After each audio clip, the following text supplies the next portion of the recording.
हर हर महादेव। आज आपको दिखाते हैं केदारनाथ धाम यात्रा किस प्रकार चल रही है। तो दोस्तों, जैसा कि आप देख सकते हैं सामने की ओर मंदिर में बहुत ही खूबसूरत नज़ारा आपको आज देखने को मिल रहा है, क्योंकि आज अभी धुंध नहीं छाई हुई है। नहीं तो कल पूरे दिन कोहरा छाया रहा था। मंदिर के आसपास आपको 500-200 मीटर से आगे का कुछ दिखाई नहीं दे रहा था। सारे विजिबिलिटी बिल्कुल शून्य थी। कल पूरे दिन यात्रा में जितने भी यात्री गौरीकुंड से आए सभी भीगते हुए आए। बारिश बहुत ही पूरे दिन बारिश होती रही थी। कल का दिन बहुत ही ज्यादा बारिश हुई, और बारिश हालांकि हल्की हल्की हुई पर बारिश बंद नहीं हुई। पूरे दिन बारिश होती रही। कल के पूरे दिन में ये जो आप ऊपर आसमान देख रहे हैं, इस प्रकार आपको आसमान दिखाई नहीं दिए। जो सामने की पहाड़ियां हैं ये भी नजर नहीं आ रही थी। कल पूरे दिन कोहरा छाया रहा। केदारनाथ धाम में बहुत ही ज्यादा फॉग था कल।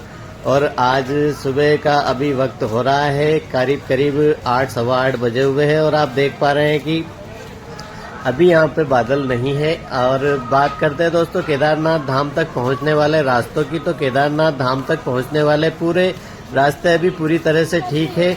बद्रीनाथ हाईवे कुछ जगहों से टूटा हुआ है, पर केदारनाथ तक पहुँचने वाले मार्ग पूरी तरह से सही है। तो आप केदारनाथ धाम में अगर आना चाहते हैं तो रास्ते आपको खराब नहीं मिलेंगे। और दोस्तों, बारिश है, लैंडस्लाइड कभी भी हो सकता है। अगर कुछ जगहों पर बारिश ज्यादा होती है तो वहां पर लैंडस्लाइड का खतरा तो दोस्तों पूरी बारिश भर बना रहता है। मगर रास्ते में आपको, अगर आप केदारनाथ धाम आते हैं तो आपको हर 10-20 किलोमीटर पर एक जेसीबी मशीन मिलेगी, जो आपको केदारनाथ धाम में आने वाले जो रास्ते हैं जहां पर डेंजर जोन बनाए गए हैं, जिन जगहों को चिन्हित किया गया है, उन जगहों पर उन जेसीबी मशीनों को इसीलिए तैनात रखते हैं कि अगर लैंडस्लाइड होता है तो जैसे ही लैंडस्लाइड हो वह मशीनें रास्ते को साफ करने के काम में लग जाए। और दोस्तों, अगर इस समय पे आप आते हैं तो आपको 1-2 घंटे हो सकता है कि रास्ते में रुकना पड़े, पर आपको वहां पे ज्यादा टाइम नहीं रुकना पड़ेगा, क्योंकि मशीनें लगाई गई है। और जैसे ही लैंडस्लाइड होती है वह मशीनें रास्ते को साफ करने के काम में लग जाती है, और कुछ घंटों में ही रास्ते को साफ करके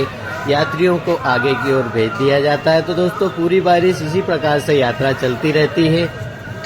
और बात करें केदारनाथ धाम में रुकने की, तो यहाँ पर दोस्तों अभी जो होटल्स के जो रेट है वो बहुत ही कम है। अगर आप यहाँ पर रूम लेना चाहते हैं तो 1000 रुपये में आपको रूम मिल जाता है। और अगर आप टेंट में अगर रुकते हैं तो इस टाइम पे दोस्तों टेंट का किराया ओनली 200 रुपये है, जो मई और जून के महीने में 2000 से ऊपर जाता है। और जो होटल्स का किराया अभी 1000 रुपये है वो 10 से 12,000 रुपये होता है। तो अभी केदारनाथ यात्रा बहुत ही ज्यादा सस्ती है। अगर आप केदारनाथ धाम में इस समय पर आना चाहते हैं तो आपके लिए जो खर्चा होने वाला है वो बहुत ही कम होता है दोस्तों। तो इसी प्रकार से है। और केदारनाथ धाम में बात करें मौसम की, तो मौसम विभाग ने कुछ अलर्ट जारी किए हुए हैं कि केदारनाथ धाम में हल्की से भारी बारिश होने की संभावना है। जो जैसा कि कल पूरे दिन हल्की बारिश होती रही थी, पर आज अभी मौसम खुला हुआ है। अब देखते हैं शाम तक क्या होता है दोस्तों। और वैसे तो आज बारिश होने की संभावनाएं बहुत ही कम है, पर दोस्तों पहाड़ी कोई भरोसा होता नहीं है।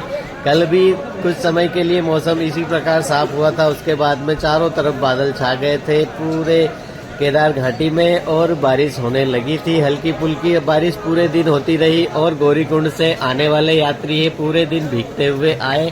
और जो यात्री केदारनाथ धाम तक पहुंच रहे हैं उन्हें पहुंचने में पूरे दिन गीले होते होते बारिश में भीगते भीगते केदारनाथ धाम तक पहुंच रहे हैं दोस्तों। तो कुछ इस प्रकार से यात्रा चल रही है। अगर आप केदारनाथ धाम में आते हैं तो रेनकोट के साथ में आप छाता भी लेके आइए, क्योंकि छाते में आपको थोड़ी सेफ्टी हो जाती है। रेनकोट में तो जितने भी यात्री आते हैं ना पूरे भीग जाते हैं, अंदर घुस जाता है पानी रेनकोट में, ऐसा ही हो रहा है। और केदारनाथ धाम में अगर आप आ रहे हैं तो महादेव को जल अवश्य चढ़ाइए। आप देख सकते हैं ये सामने गौमुख है, और सभी पंडित जी पुजारी जी यही से जल भरकर ले जाते हैं और भोलेनाथ को चढ़ाते हैं। तो आप भी यहाँ पे जल भरिए और भोले बाबा जी को चढ़ाइए और यात्रा का लाभ लीजिए दोस्तों। इसी प्रकार यात्रा चल रही है। तो कब आ रहे हैं केदारनाथ धाम, कमेंट करके जरूर बताइए हमें।